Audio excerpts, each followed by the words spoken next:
dom ama adipa achi yen anano accident see ye that's na me ayadom me no dey da so ti asio hwe ka kan hie ko chest inkofo 14 omunam omo baby omunnim hwe de koto omo ahye dru bet say nipa na sekura ye hu nipa na sekura ebi kra nka nanso me no dey nyame adom adepa achi sa kwa no nso nyina ya kɔ aba akɔ aba nanso ye da so ti ase me pa cho fasima baako na kata wani na kasa erade me da ase ye ma me why e wo se ma munyina akɔ aba eba my health my life my pomuden ene me nkwaso me din di Abigail Ashley ai so makacho se show no se me ni na ye rotate oba 1 month na me se oba 1 month apepepe ene be na me gidi se matiase sagana for dem doyen enti mutiase e ma ye so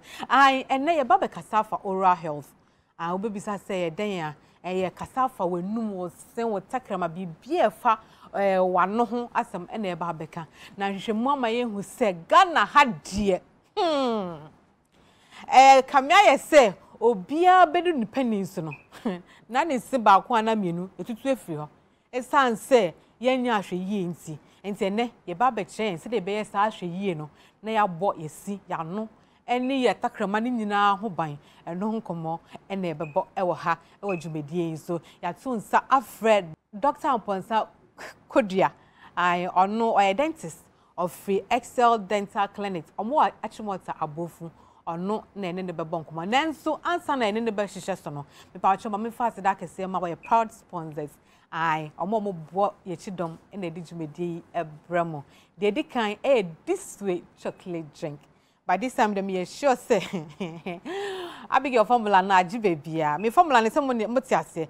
Say the economy ni kono. I would do this way na. No apenkate kakra. No aju gari no. Eja. Opa wa train ni specialize the ajubiat now. Onu ma na show fuma. Alongside the economy. So what's here? Aye. It's this way chocolate drink. Ebo eji dom na di jumedi mama.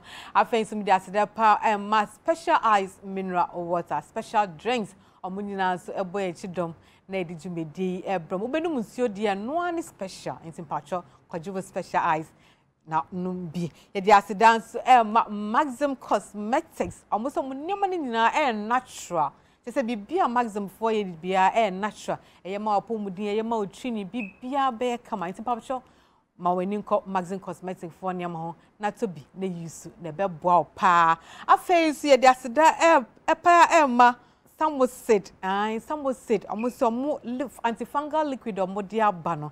Yes, see, dribra, cacarere, be better hunam bia, upasako bia, utmi so some was said for products ibi. Now, dear, sa hoyare. I face endpoints homeopathic clinic, endpoints say, Yarabia, it's miss out, the end to be sa kaka. And for yare bia eba endpoints homeopathic clinic. Endpoint for Uba and Cry ha or more Spinsters Road Shell signboard. After so called Tema Community 22 endpoint for Ewa Ho. Kumasi Kronum Abrohia endpoint for Angel School Nechi. After Kotakradia Anaji Estates endpoint for Ewa Ho. After so Western Regional endpoint for a so much of from I was 0244867068 0244867068 ebusia mama ntwa me ho sima me ba me ne doctor bekasa afa oral health ho ye twa ho abasisia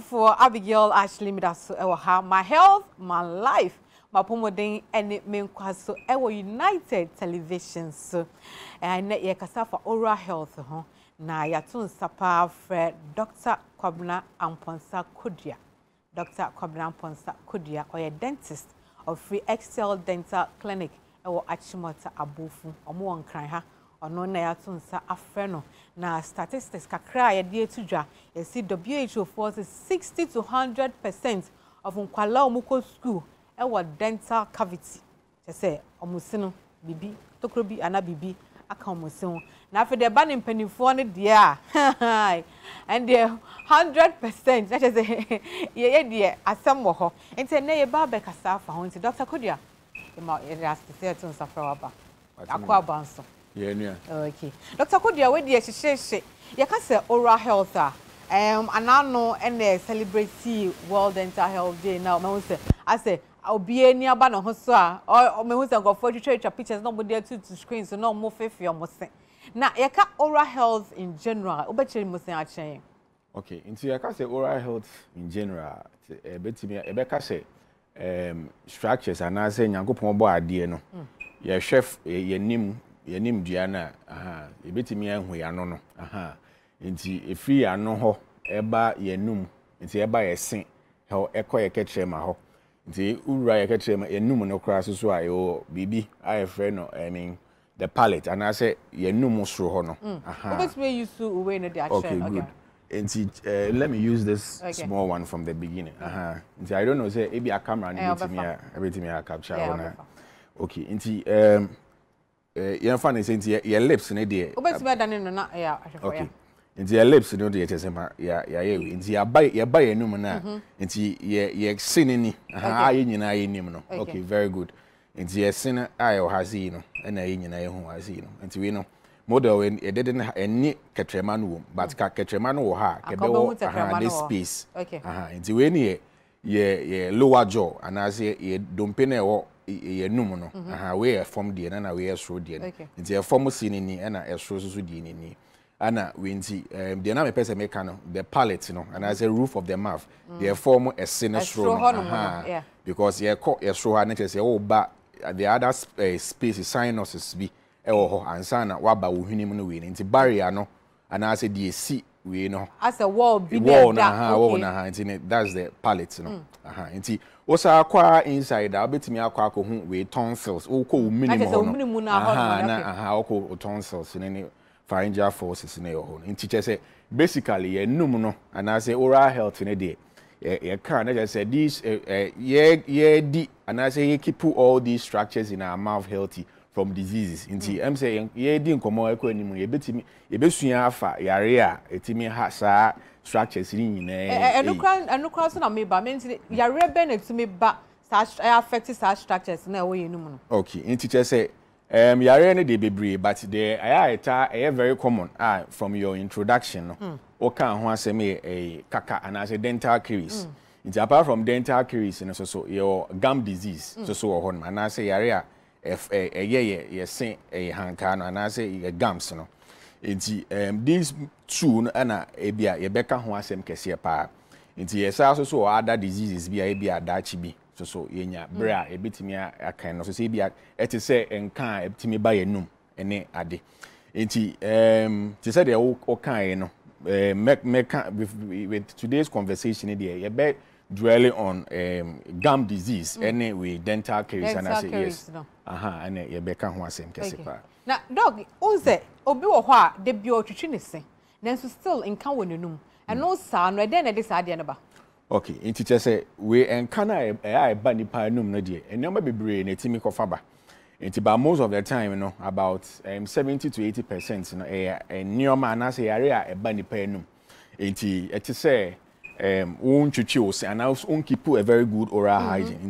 Enti say ye kwa enima e be kire how to keep that but most number one cause of bad breath poor oral hygiene and I say yen twetwe asi and say yen hwe enum ye enti so obi nhwe ne see ya na so hwe na so onya yare ti se kaka and say gum disease won enuma obetimi a present with bad breath ebi won so a obetimi abase even obetwitwe osi nkofo bo a mo twitwe o mo see ye pa but they forget to brush their tongue enti ntwitwemu a kire say ketrema no so spaces bi wo echi a say wo didi na say wan twitwe osi ya I mean we name aduane because ho a etimi with bacteria feed on saa nyama no Once they feed on these, I mean, leftover foods now, produce, I mean, sulfur compounds.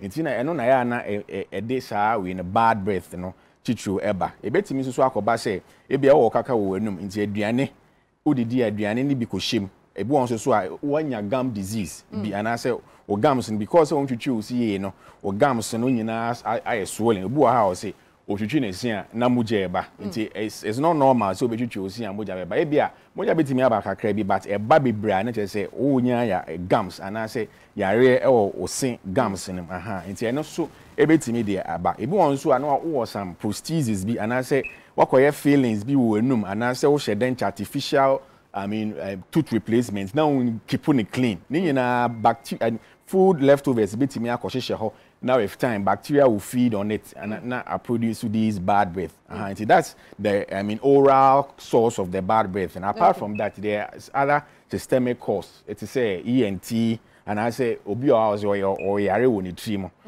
It is hard and so. And also so ebetimi the bad breath about it is chronic sinusitis, chronic tonsillitis, any other ENT complication, any other general system conditions. It's say obi or diabetes, and I say obi or a renal failure, and I say even other COPDs. Just say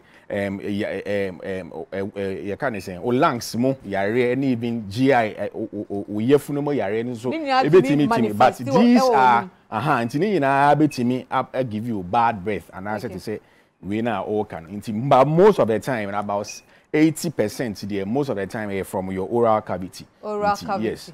All right. What starts the enum twitwi ana ye ntwitwi esi no. Me hu say the brushes bi abana ye da Kojak phone so as some of their paste ni bi. Dia me pewo Kojak for some say uto omo paste na.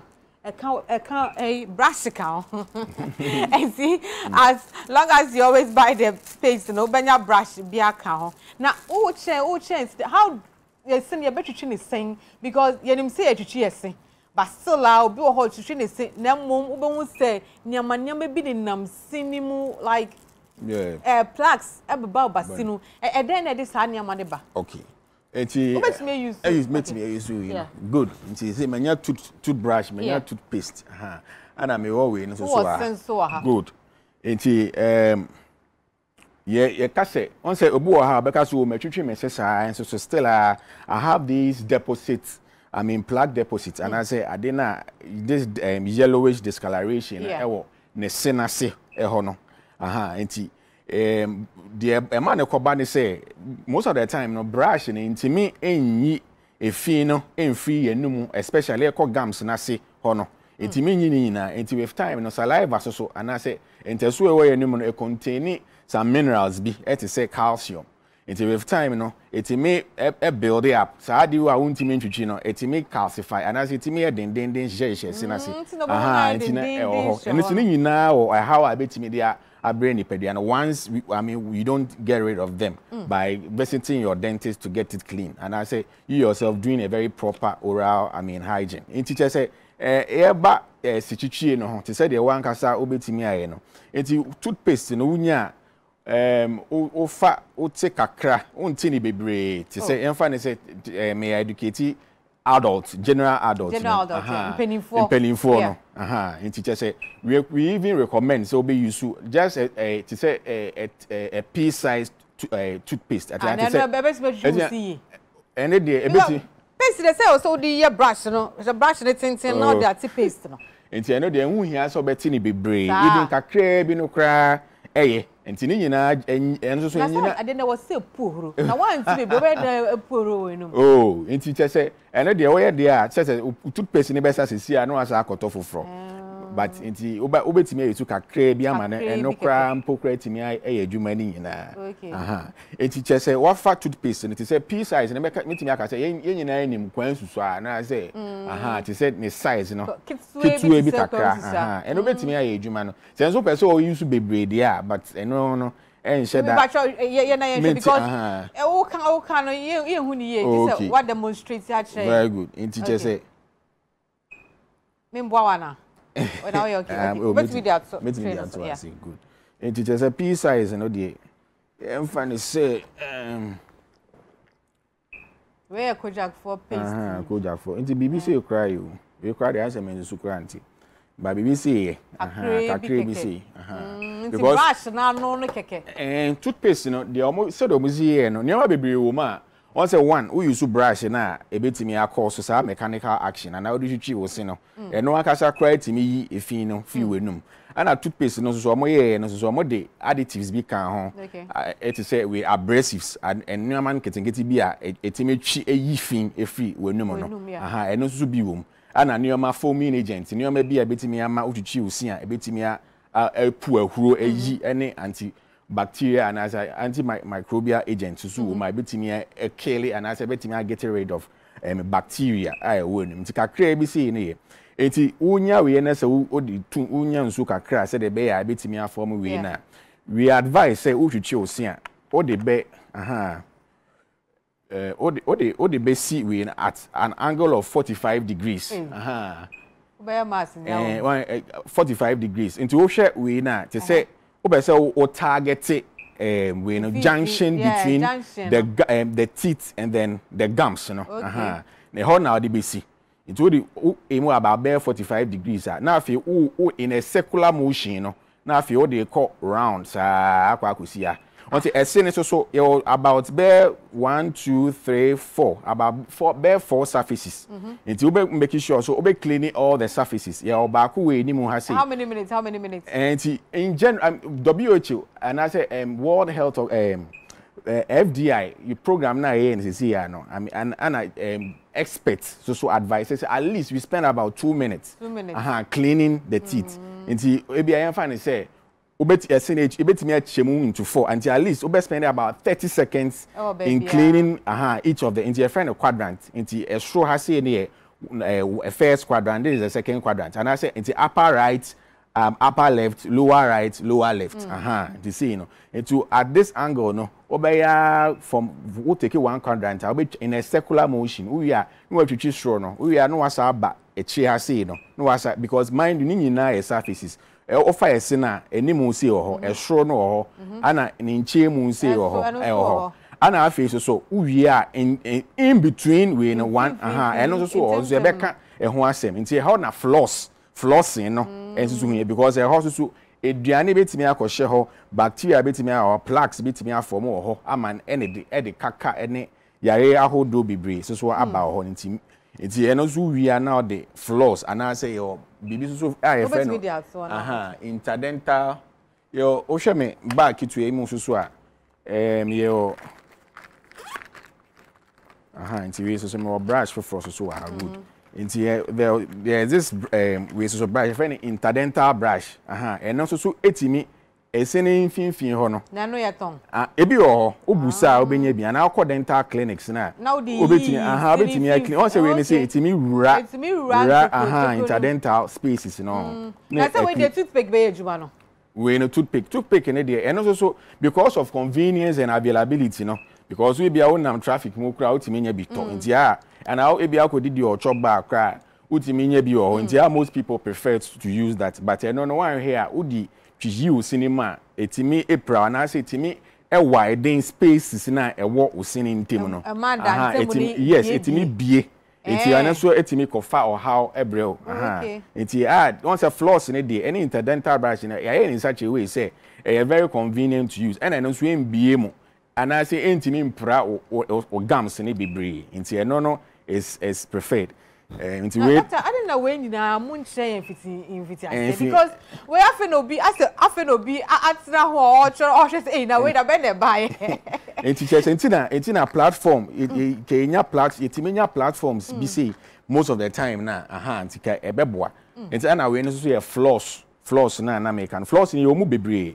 This is the we know the traditional and I say the one once na em say emu bebre enim na nti ahoma say nti eno so oti ni say a na I know why you used to brush na shoes yes at shoes in area no and they see ejuma wo na nti eno so na aface so wa ode wonsa no asom see na ode ba ko so asos ko see na afi ode yiyi mu kakra nti problem ke sure say impra enti once me starting to make about the surfaces of the tooth. It's in between, so there's another surface. Obuaha obeba clinic and na toko than it seem, but any baby that in such small space, you know. I will see na hands kaka betimi ababeda na so betimi enti e ho no so eso otimi cleaning into oh ye no na o twe we no on the against the tooth, not on the not against, not on the gums, you know. When I say oh yes I betimi apra but all the shower now a bit to be the cough from power you know emoja but you target on the side that's that aspect of the tooth, you know. Say the once you pull it out, you know, obetimi you get ready. Now when na ye bisa say emrebe important pa na we say okohu dentist na answer na ebe ko eno no so no yesi krom Miss Dora Amo esi krom and na ye ko bisa amanfo say ana a doctor ni no ohwese no ye friend is saying and na omo so omako dentist ho da na ye ko ti di amanfo ka ye ba beto ejumedi no so.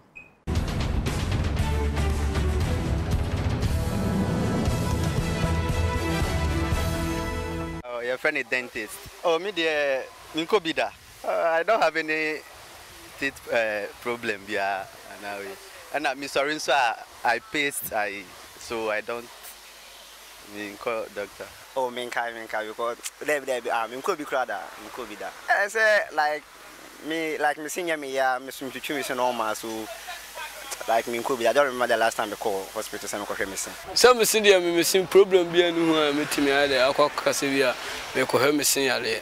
And the only me who dear, maybe the mean then a been tiny, Mintino, Minkoya be daddy. Send it be a one so I cacat me with Miko Echo said it, be a can or costume. Sibia Minia Drubia day, Minia Drubia mana, or the shame of it me a mana quaman. And there be a minimum of if be only the no caution. Sabia Libby Bumman with Timmy Caution, Medium may Libya and Mediantino. Mintimina, the Mintim Caution. I go on as a Missim, I said, a honor, a baby, in one, we know, Hankran. No honor, I said, the young nappy, just at the Simbi, APO banners, Nina Bia. Say, Boam, Nuntina, Coma Quacofe. I'm calling saying Yakaka. And when Tam, fancy. Above wines pet to me name who said in the city and the Mima may be so wood cacan be done say Nubina Abba. I am Sunia Bia.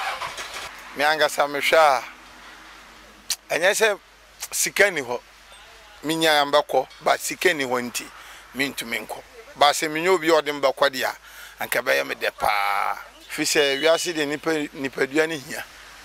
Fisher me qua a babuami. And to me, Wolfie and so I felt me. But a minute scanty, mean to Minko.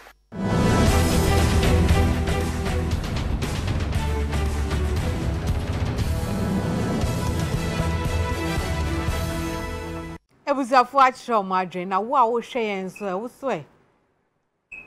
A fee, walk on with dentist.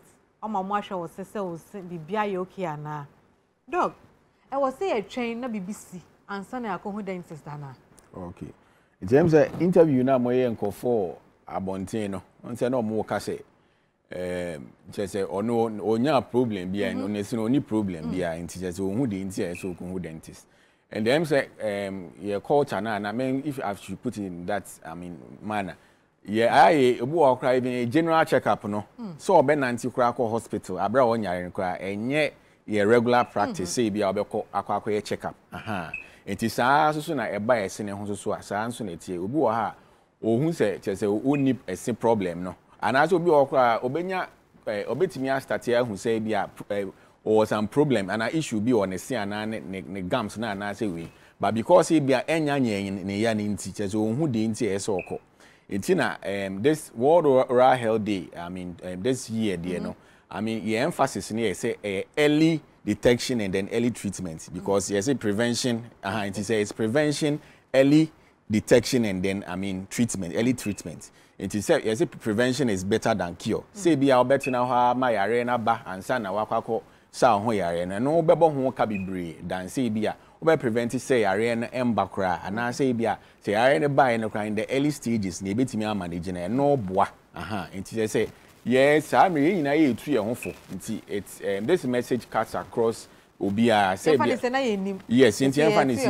yes, into my antenna ho Emma Yaren we should go as and yeah recommend they say at least every 6 months. Every 6 months. Yeah. Dentist. And I want me cry there once a year. Dear, just go for a general. No, I so Dr. Cobra, hey, could you? Shall my sister me see okay? Yes. Yeah, check. Yeah, cause say my production team say oh come with which no be a checking it there. In patrons is here. What? The Uber book appointments are more. Richard Bisu. Ato Kwame na Esando. Sadat. Me patron wane bi no mumbo di na make Mark omo ni na say book appointment on ba check your almost say. Na dog ye bisa say mate say yes say wo yare bi wo kra doctor ana dentist show enum out mu say o yare we na ye eyampa. Yes, eyampa. Until na enum say de o ye de hu yare o. Yeah. It's even some of the systemic diseases need be a direct link with your mouth. It's and I say yare bi say unya etimi no ho adi enum your signs and symptoms of some systemic diseases. Ebi wa ultimate fact is a common ones cry ebi a tell hu baby diabetes. Chronic disease is a diabetes.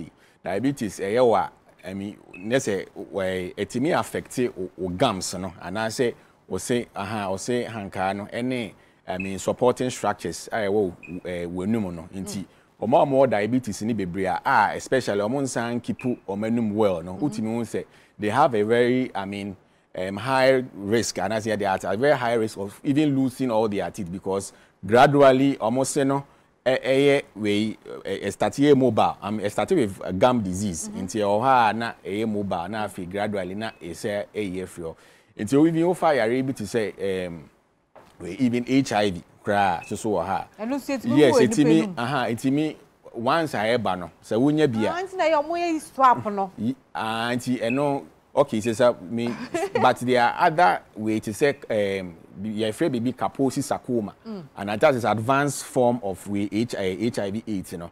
There's we tumor be a betimi aba wonum and as you betimi akọ nti e ba na say bia we unnim say bia say ya nim po onum na say okohu dentist obetimi ehu bi like obetimi you know I refer to an appropriate when na atwi madwi akọ bibi so that you say obi ka se ne sie ne ya no ebia na enye kaka ana bibia betimi aye bibi foforo enti na e ka se enti so betine fie na wow di nyama bi afa wenum wow yeah. Wow your viewers questions kakra ho ye befa na fe de doctor achen se de betimi aye akipi healthy oral health how to prevent some of this nyama say kaka ne nyama na se de betimi aye na yesu ya prevent be fa your viewers questions ne kakra ye wia na ya to so de di kan kwabna odifi poku ase mayra ne by does mouthwash help in treating mouth odor?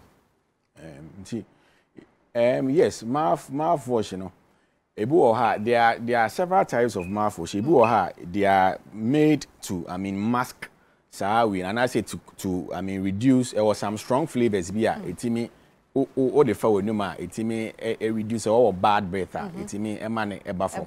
But just say once you don't get rid of so etimi the air course so bad it is no the be alcohol fast that type of mouth rinses now and a spray it comes in the form of a spray now. Okoya it's temporarily and I say for some hours, but say we be want to me and say gum disease and I say even cavities be now and I say so even so your a number of some plaques in the calculus be or num say won call dentist or man any free hodia what the free a course society the unfortunately what is that and say after say what the brush and toothpaste that you chose you know now no way you say the bear say baby or her brush into me uncle and no to me reduce the chance and I said the tendency say plaque be forming so once our plaque and as our deposit in there was in it me kugu sene ho e ko fa say yare bebre ban e reduce the chances say be forming and by no interest you shouldn't brush but it helps to after brushing say the bear will be reduce plaque and plaque formation. Mama nko mama obi na me nko fa Mohammed you see I have sensitive teeth. What do I do? Sensitive Good. Into sensitivity, and so a very common dental issue. And most of the time, people sensitivity present. Sensitivity, that is an okay. And sensitivity, sensitivity can be pain. Can also, it depends on obia or the way you see interpret pain. And I say, yeah or no. You see, sometimes say, yeah or no, but crowd will be about to your clinic, say, be our sensitivity, and I say, frame. Into ABS, so I could be a form of pain. Into the other timid sensitivity, but general sensitivity, no, I say, was say no baby, and I say, once I say, you're more layers. So, if I say, into any DM say, meet me is thrown a crack. Into a seno, you're more layers. Into the outer part, you know, a friend enamel, and I'll go inside the crana, and so a friend be a friend dentine. And at the inside pounds yes, and a friend we pop. It is how we say enamel in a protective layer. No, it is once there is an exposure of the protective layer now. Ebia obuha or brushing is sitting ding international use hard brush hand said ebia audience or no teaching say but no with time it me a senen so kakra intina I expose enamel no every ho na face adentin no no na ya e sensitivity ne ba ebu on so otwitwi de say am na gums na I recede and as when ya gingival recession and I say pia kosho kakra intina expose we no inti no so to me confess sensitivity ba even early stages of dental caries cry to the sensitivity back. On say there are a number of products on the market. Catch say even toothpaste for sensitivity. Say even say who use and inquire, you have to see your dentist. Say the bear, you be who say. Wait, the mammy can't share Mohammed. Say wait, who dentist? Who said Mamma be dear, but me about a Achimota bofu, abe who dental. Excel dental for no on more check yamo. My main for last one so way free Sabrina or the free wage and a buyer. How often should I brush and floss? And if you don't floss, can it cause mouth odor? Yes. One floss, yeah. One floss, yeah. It need be once and then brushing we know we recommend that you brush at least twice a day. It's the morning and then evening. And you floss at least also once a day. And I say even flossing it, they say, who did you cry? And I say, who say, be a duany because we seen him in Temuna. Like instead of using a toothpick, you can use with a floss to get rid of it. Which is better. Yeah. And I feel so. We are general recommendation is say, I mean, you shouldn't snack in between meals. And I say, be at say, where did you know? We be drink be and I say cake be biscuits, you know, ice cream and tea. And if you who say once who did you after some time, you know, we know say we pH now and I say we say we know environment, you know, be some acidic food and I say sometimes the be a dinner etimi korodu we na osene ho kakra but nature no is such that the body tries to bring the tooth back to where it is and if be mineralization and so then it takes some time and say oh did say be one man body na nkasa and regain and I say sinner and remineralize and san so remineralization na and e betimi akwa we na na timi dental caries and I say we know it's me ban it is obi snack here is advice say once who did you na obe say be our snacks be near there you enjoy the snacks at a sitting say the bear the sitting can no so betimi anya time atimi also say e be minerals ni bi alusu a e betimi anya time na sa build the minerals back say the bear untimi enye prone to having dental caries. No, we don't so no specialized mineral water ne kakra. E bu so ye try hu sima ba ye ba be run up na yes so yakrama ye kwa basisia.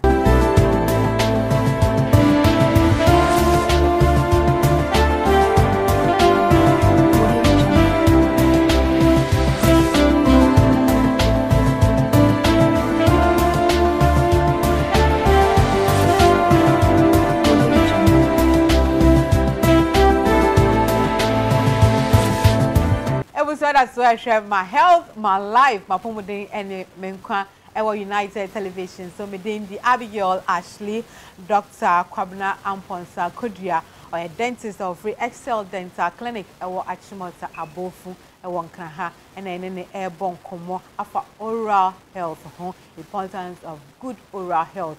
Did you say what's here? After one who said, yet senior and Chineke, yet in circular form. I said so, not and it should take you 2 minutes. 2 minutes. I would bet you was after the Ochi was sending Sylvia. Yes, see, we be or have find the floss. I was so Udi was sinase. It's answer why you didn't be a cautious she was sinning. Toothpick, yeah, I took up in a UC. Yes, and when I went me at home, then so one shot. Now, Cody Judge, I can't be brewing. Now, quite no so called that when no, and all the DNA and not show her more. So what I say, and the doctor say, flossing is better than the toothpick, and or actually or her. 1 year, so one shock of problem with dear abroad. Doc, with the year sorry, sweet, yes, sorry, sir, what we have to say, we should at least once a year dental checkup. I didn't be never say a year, now you debot, you see, you take my num who buy Nankofa. So be umbrella because you perceive Benny near the sin Benny. You perceive Benny, a better baby, is sitting in the free and noon. It's a Beneding. It is a good. Say, your penny for asking be on what can I'm saying local dialect and proverbs be on what I say. Me show up my old CFF. I'm also also about Hemia. I'm a Monsieur to like and on nature says he be a. As you are aging, there is a tendency say or seno ebe in abetimi etutu. By no in mu chair says oh show see ya obetimi edo sine eyini be over even 80 years. Now o sine nyina wo ho. Enti de here and say obe keep one, obe keep a very good oral hygiene. Na say bia obetwitwe o seno anopa ene anwumre. And I say even say wo didi a even brushing no kra enkofo bi wo ha te say omo use almost braces and omo dental prosthesis. I mean false teeth. Any other be some add-ons be or the shells when I be a dentist recommendation. No, so they are very prone to having plaque buildup because because of sardine she or menu no. Etimechi efin bebre. Inti sankofo no say omo even brushing no kebe ya komo no regularly. Said the bear even if it's a be or menuma bitimi they have to even take their dental care very well. And in conform so are more special needs and children with special health needs. Maybe I to say more or some disabilities near them. It's maybe or more no they may not even omuntimi with their coordination near there no. Omuntimi enye oral care no. It wouldn't be so much on point. Into I no here special care and special dental care. Into say be only obisa na say nkwala or more problems and I say even the aged and kophobia or many maybe a stroke and I say or a bedridden into enough for some time maybe an enum way no untimi on one can send to me in year and I no here special dental care say the bear a bit me reduce and I say a bit me prevent any dental severe dental disease because I say we no more dear who here because wow socially mentally even it affects your general well-being and all that in teacher say as I say osheni said the bear enkofa or how be am brain the because your mouth is the gateway to your body. Dr. Madrid last question but not me be so who said Sacramento. I didn't know would the brush and it was not a wood to swear. Not I also won't fin. And teacher say, I some reflexes be or her, and a young couple, no. They say, be even a yet Tecramano crash, even or pallet or no crash, be and tears some reflexes be or her, say, baby cocawa, it's me ma or yes, I and he said, Ufichi or Senaco, Hona, just be gentle, said the bear, and causes a bit me our retchy and I say obey vomiting. And I say we. But brushing the tongue is very necessary because they said they're kind, especially air coach hopper no. I is spaces be or her. Also not the brush no can oh yeah. Obey me I into your tongue scrapers so and I said a tongue brushes so how more year no in such a way say oh clean hon I be very things say I'm say man fabian but oko pharmacies near there. anyway I'll be to me busa tank scrapers any tank brushes and no be to me abuama wait me cleaning look ne krakra ni say wo twi osia wo hia brush wo san hia tank scraper wo san hia floss I say it's no kwa and interdental brushes and especially mouthwash and so appension so account I say ejuma papa person will keep say person o ma o sin no kama dia say also make sure say we be invest in no nkomo na ye the next time na so na onim de me nwanwa ukoye villages na nkrofo sere omo se fefefe ba obedu nkra na nkrofo se na se tokro amenti ase villages villages ni more and yeah lifestyle no say I think say it's also because ono nya time fa pace ni per nchichi ni say let me almost send da ho kama and arrangement no so is very full and yeah one thing I meet me about that we any say be I mean our diet you know say we modernization anyway we are so much exposed to these sugary diets and these diets with free sugars and I say refined sugars and it is a cake the old cake more biscuits and say no they ne board dey be in and more they are less likely to but omo ankasa nso hwemu nso bi emso ma ehu se omo so because omo ni access to dental care ne bebe no omo nso omo nya dental problems no so aya na enzo omo have challenges okay we dey busia mejira mwanemu na me dey aseda kese pa mu odu ama Dr. Kwabena Amponsa Kudua or a dentist of Free Excel Dental Clinic omo Achimota Abofu ono na ene ye ne na bonkomo afa oral health me gidi say obesan baby because me hu say nyama hihye ne mu pa na ye se no so ye be take time abo ho nkomo na obia ti ase because ye se wo sinegu enum anya serenkwa na de sire o anya serenkwa nyama say wo yare bibia ye obia otumi hu wo enum otumi hu ewo wenum enti mpacho ye damu nyina ase se matie yen benya time pa ne ye ne Dr. Abonkomo because kakane nyama ni nyina we have to deal with it. They will say sini nyina ho kwan.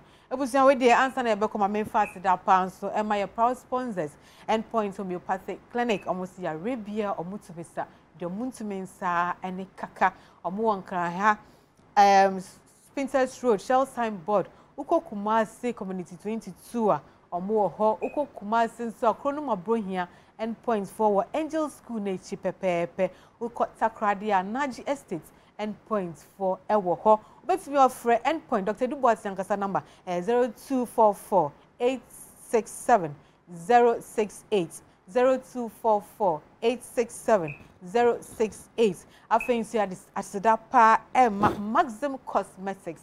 Maxim say a product there natural, made in Ghana, for Ghanaians and for everybody. In Zimbabwe, Muma entire DM, a bright celebrity made in Ghana. Someone sitting so boy and a digimedi so bremo.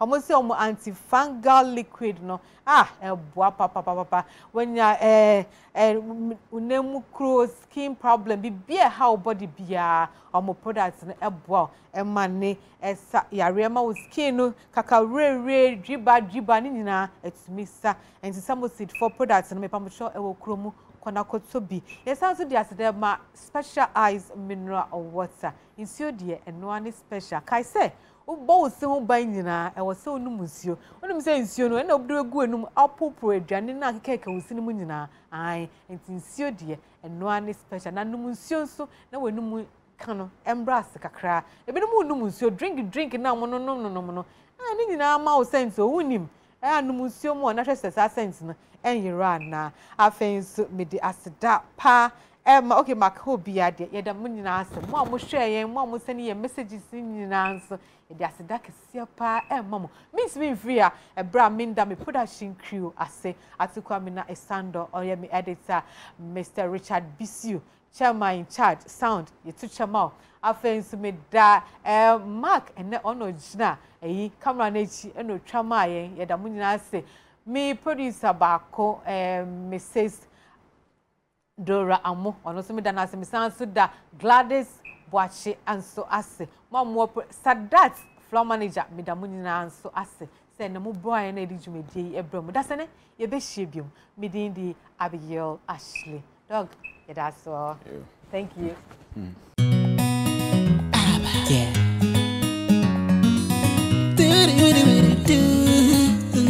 Yeah. Many old doctor feeling my body. Tell a friend to tell a friend.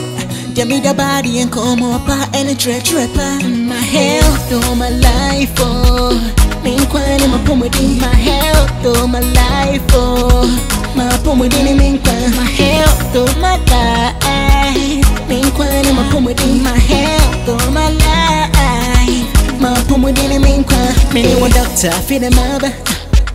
Tell a friend to tell a friend. Give me the body and come up and trapper, baby.